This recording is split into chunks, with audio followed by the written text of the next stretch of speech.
Assalamualaikum warahmatullahi wabarakatuh.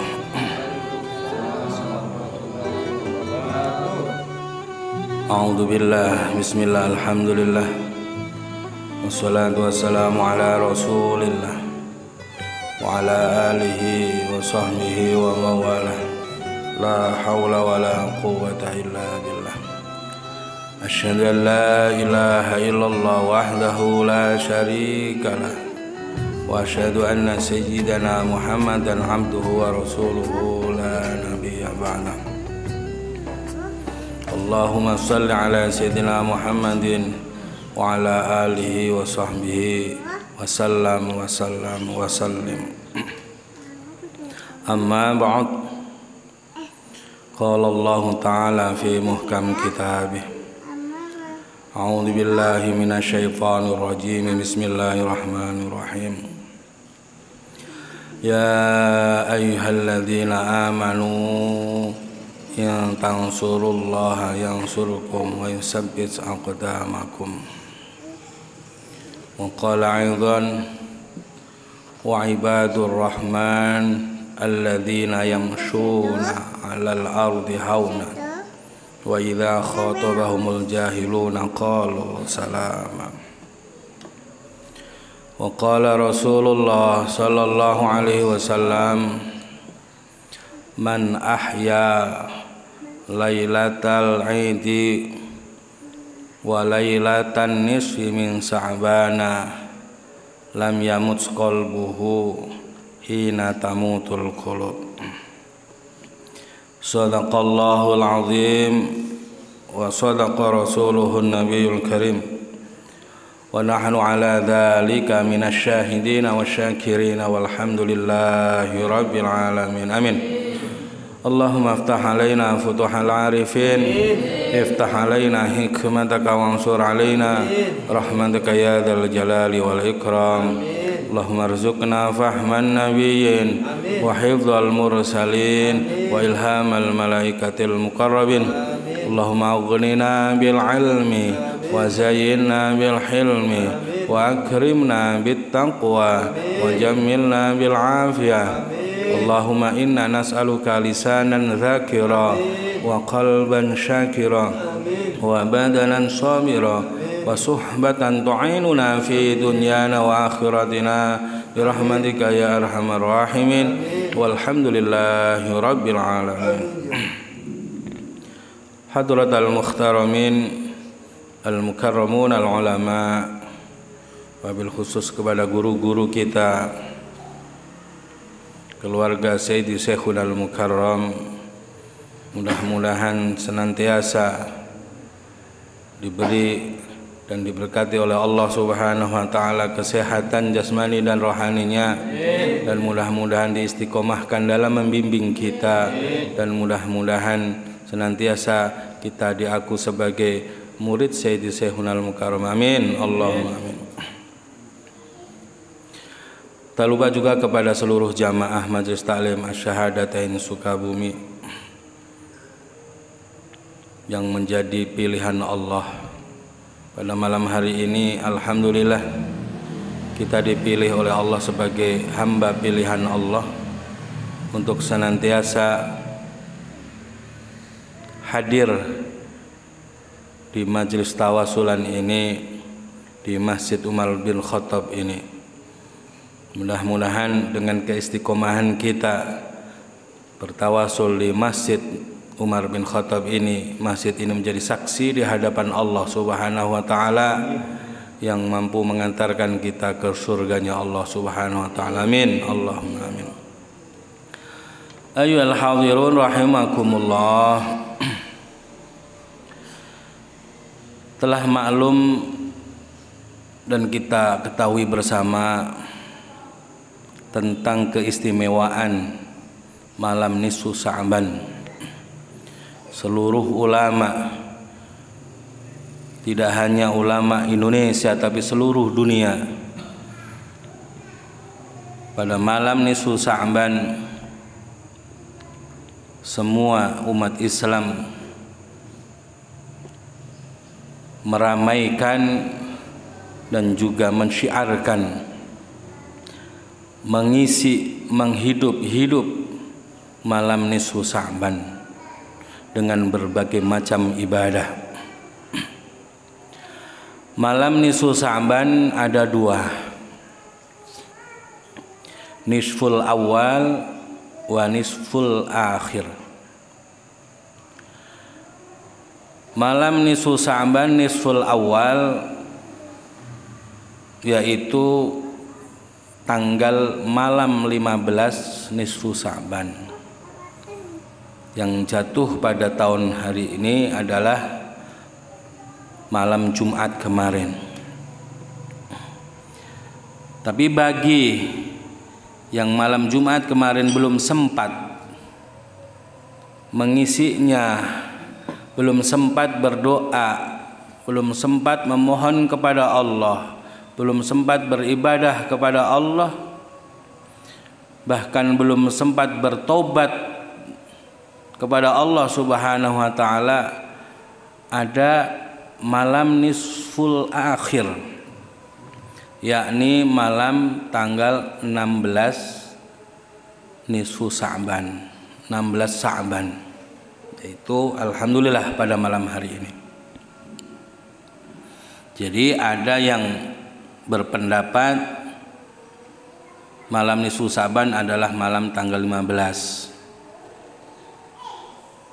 Dan ada yang berpendapat malam nisfu Sa'ban adalah malam 16. Dua-duanya benar. Karena dibagi oleh para ulama, nisfu Sa'ban awal adalah malam 15 dan nisful akhir adalah malam 16. Rasulullah sallallahu alaihi wasallam bersabda, "Man ahya lailatal 'idi." Ada di dalam hadis lailatul 'idaini wa lailatan nisfi min Sya'bana. Barang siapa yang menghidup meramaikan malam hari raya, baik hari raya Idul Fitri maupun hari raya Idul Adha, dan juga malam nisfu Sa'ban pada malam hari ini,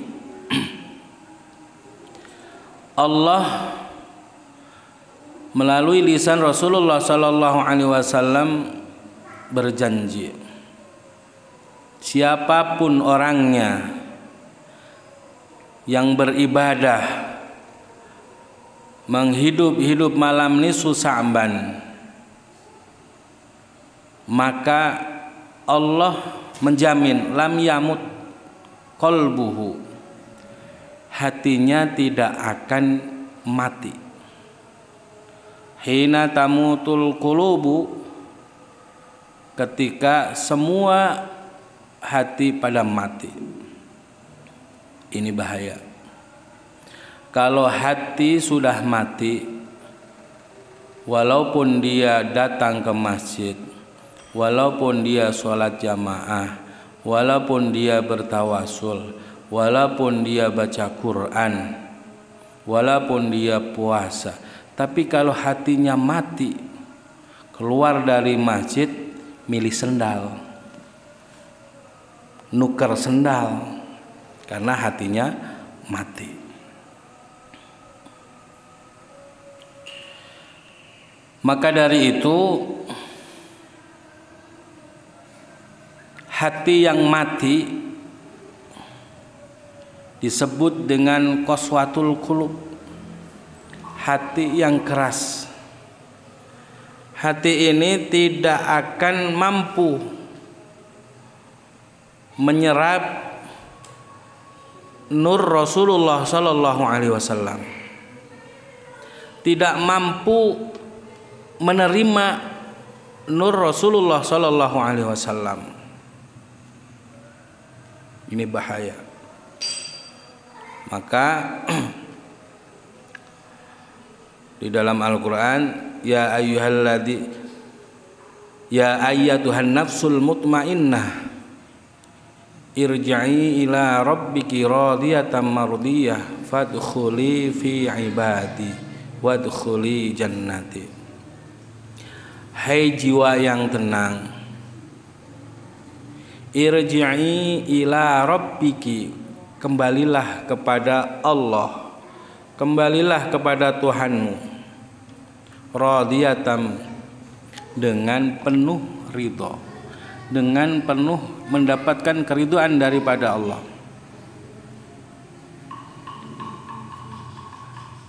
Hati yang dipanggil oleh Allah adalah hati yang tenang, hati yang mendapatkan rute,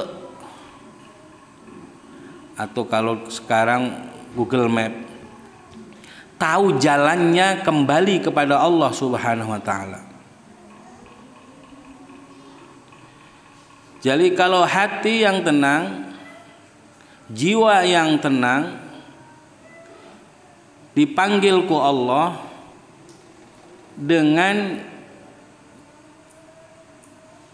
dilengkapi petunjuk jalan menuju Allah,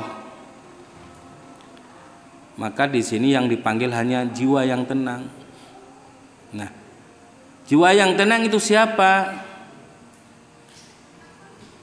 Alladzina amanu wa tatma'innu qulubuhum ala bidzikrillah tatma'innul qulub, yaitu yang senantiasa berzikir kepada Allah, hati yang senantiasa ingat kepada Allah, hati yang ma'rifat kepada Allah Subhanahu wa ta'ala.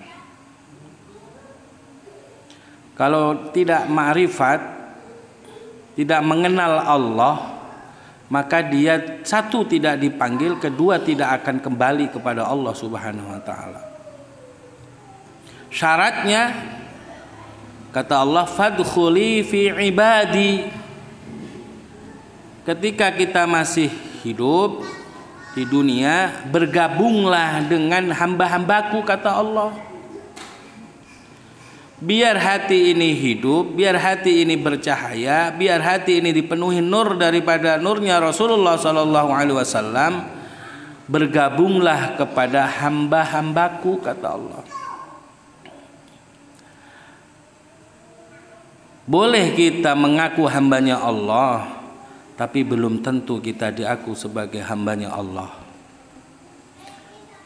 Banyak orang yang menghambakan diri, mengaku beribadah kepada Allah, tapi belum disebut ibadah. Sebab ibadahnya ada karena. Contoh, berangkat bertawasul dengan niat usahanya lancar,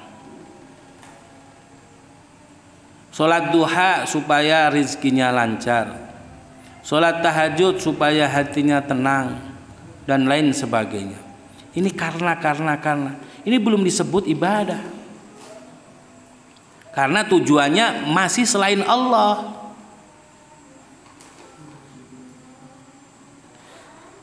Tujuannya masih duniawi, usaha lancar, biar mendapatkan ini, itu, dan lain sebagainya. Biar nanti kalau ngelamar kerjaan diterima dan lain sebagainya. Jadi belum khalisna. Kata Sayyid Syekhul Al-Mukarram, salimna khalisna, salimna khalisna. Belum khalisna, belum murni karena Allah. Ini belum disebut ibadah. Sedekah kepengen dilipat gandakan. Jadi kita itu sudah dibekali oleh Allah kesehatan badan, kuat dan lain sebagainya, bahkan diberikan rizki dan lain sebagainya. Ibadah masih minta upah. Ini kan kebangetan. Jadi puasa masih kepengen begini, tawasul masih kepengen begitu dan sebagainya. Padahal kita sudah dipenuhi oleh Allah, segala kebutuhan dipenuhi oleh Allah dari lahir sampai nanti kita meninggal dunia. Tapi ketika disuruh illa liya'budun, menghambakan diri kepada Allah, masih minta imbalan, masih minta balasan. Nah ini yang salah. Nah ketika kita kepingin diaku sebagai hambanya Allah, maka kita harus bergabung dengan orang-orang yang menghambakan diri kepada Allah. Siapakah itu? Para aulia, para sholihin yang jelas-jelas sudah diaku ke Allah sebagai hambanya.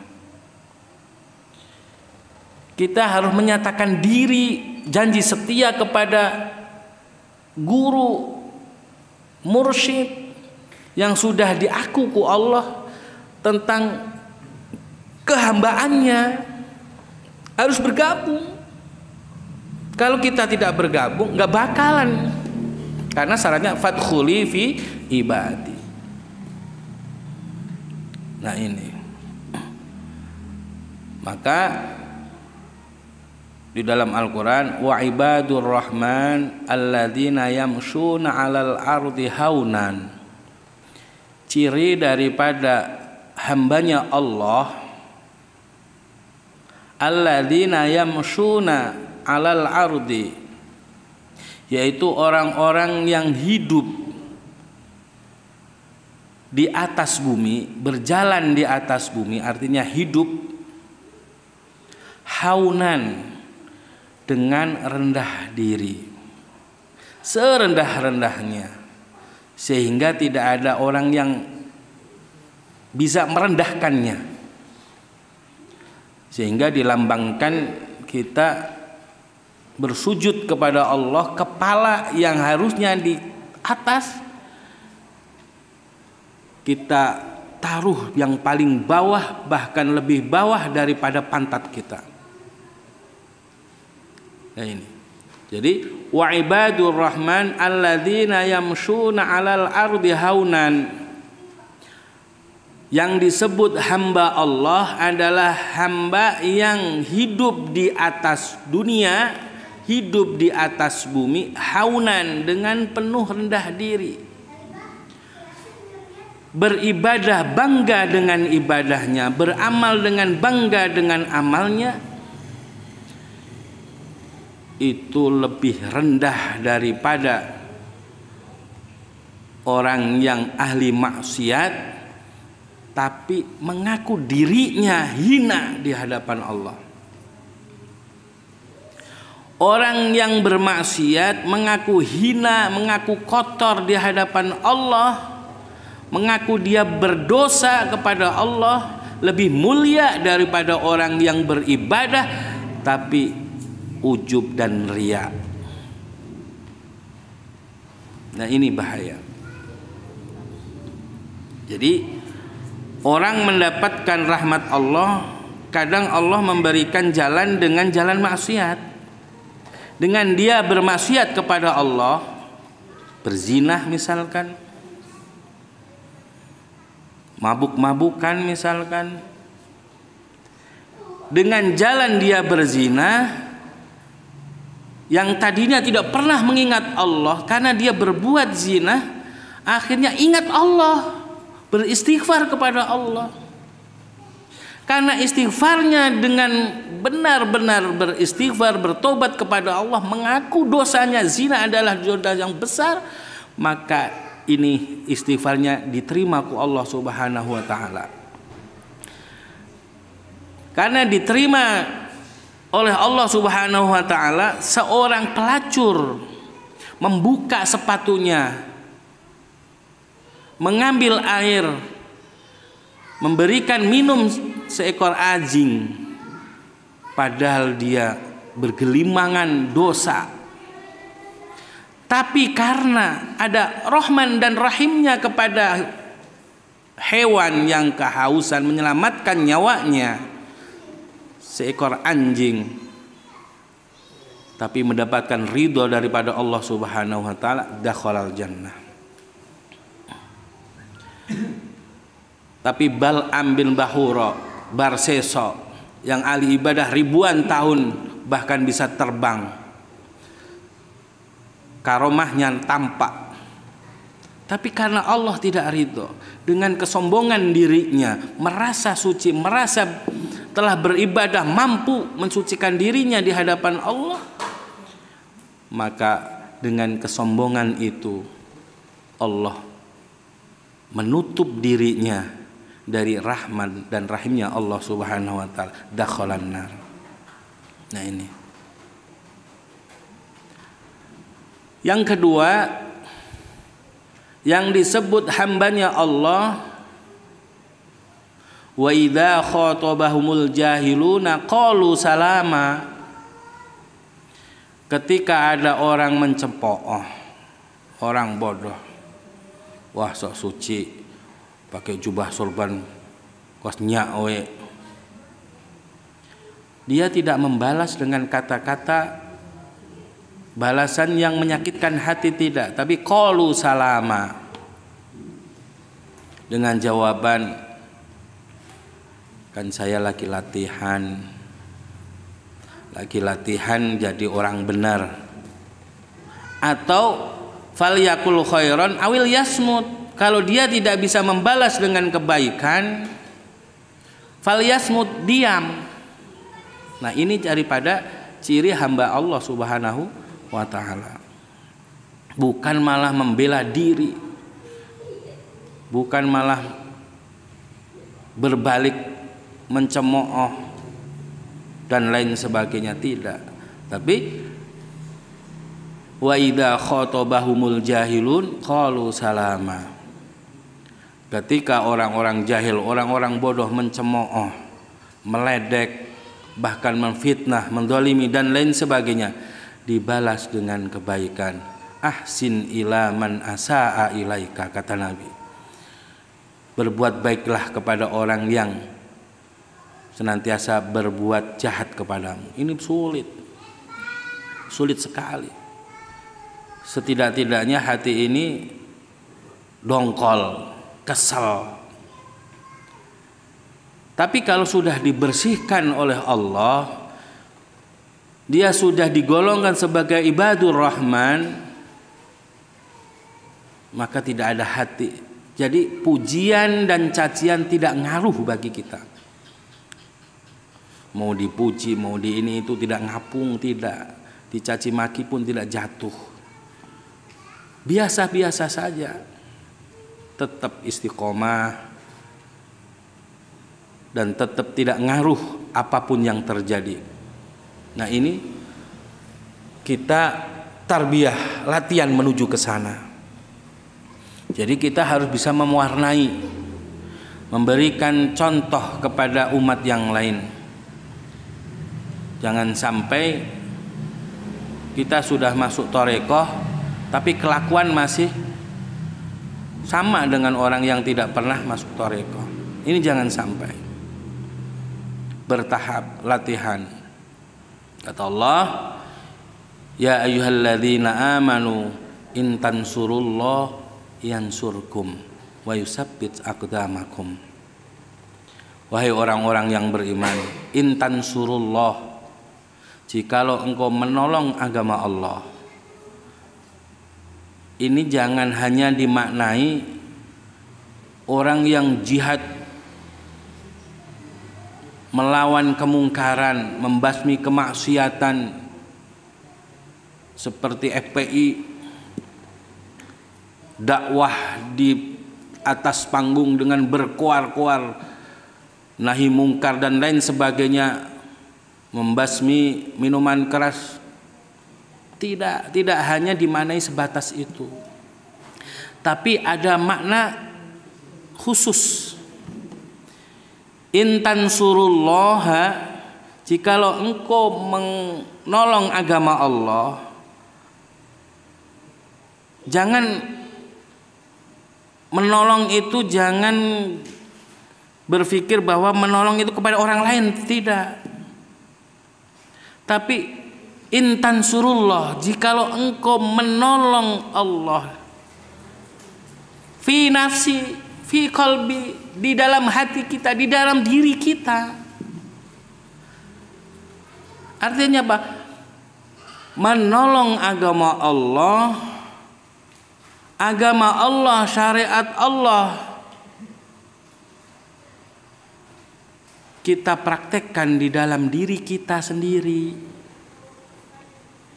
segala amaliyah kita berdasarkan dengan syariat Allah, dengan agama Allah. Kita berdagang dengan dagang cara Allah.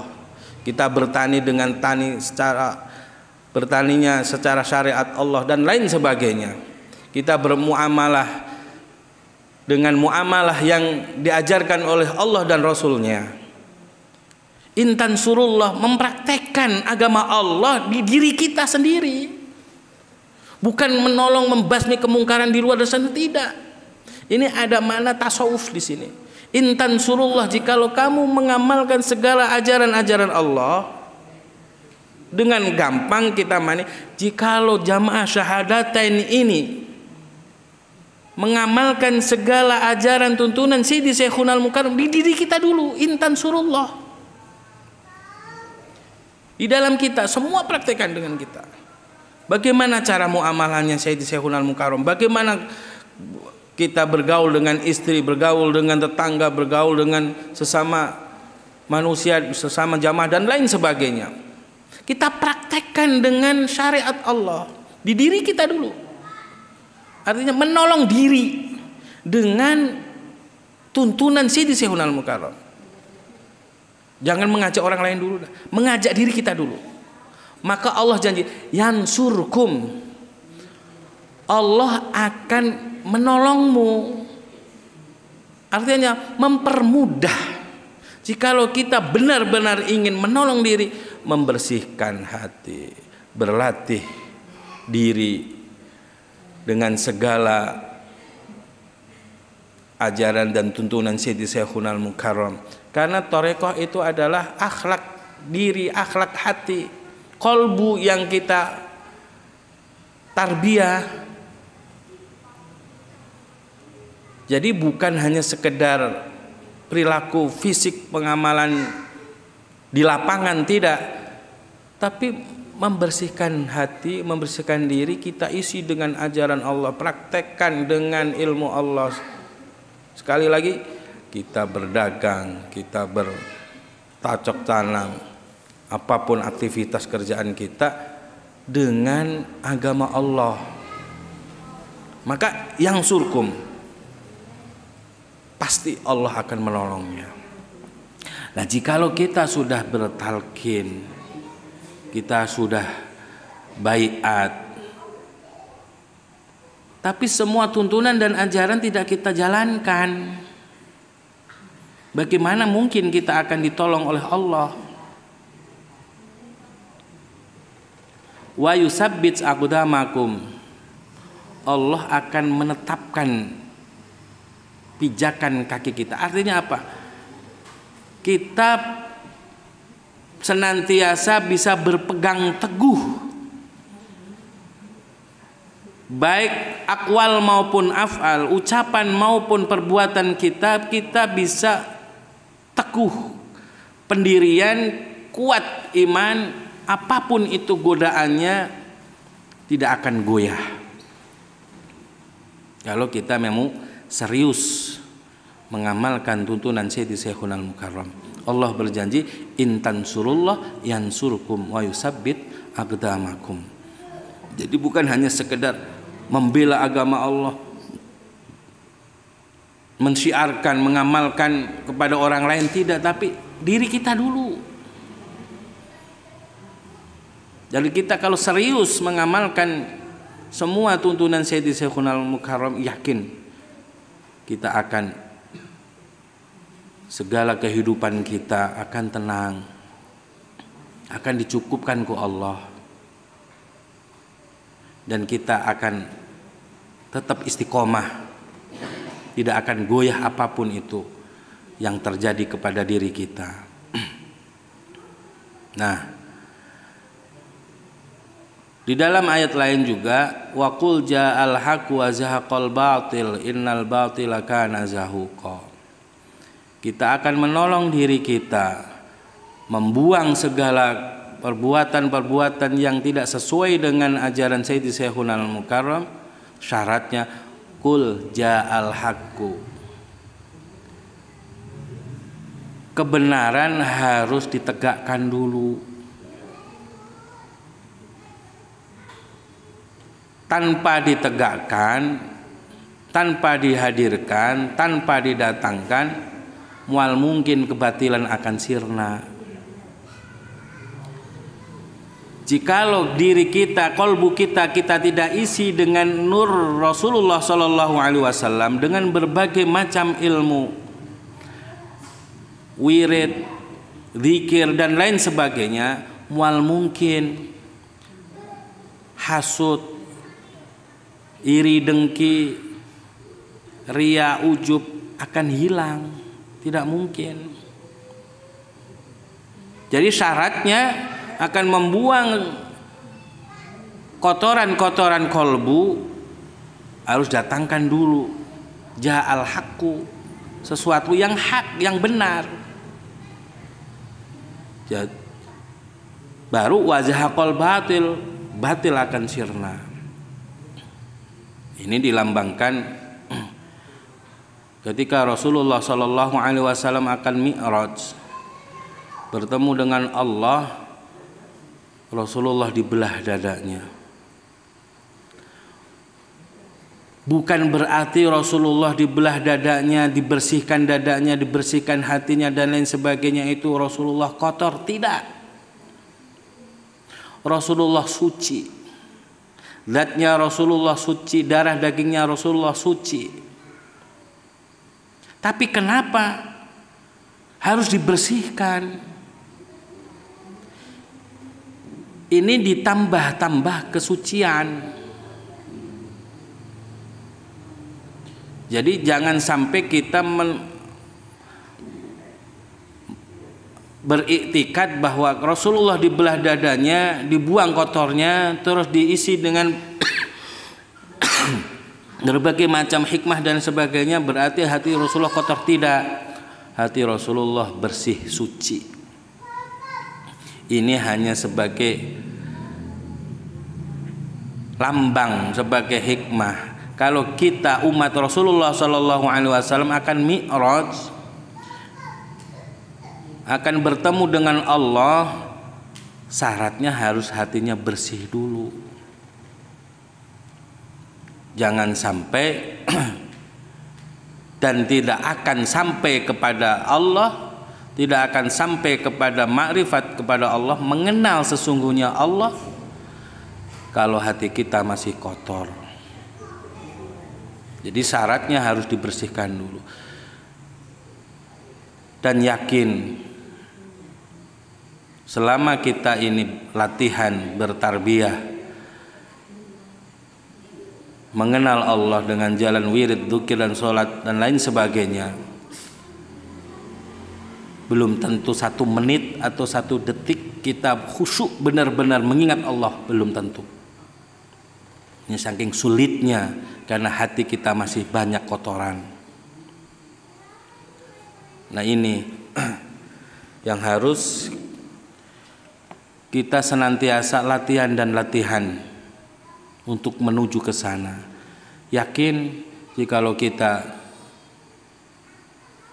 niat bertarbiyah, niat latihan membersihkan kolbu dengan dibimbing seorang mursyid, kita tidak bisa bertemu dengan Sayyidi Syekhunal Mukarram langsung, tapi Sayyidi Syekhunal Mukarram meninggalkan 1 dzurriahnya, kedua berbagai macam ilmu lewat nadom dan lain sebagainya. Ini kita pelajari satu persatu. Ya ini sebagai bahan untuk mi'raj kepada Allah Subhanahu wa taala. Jadi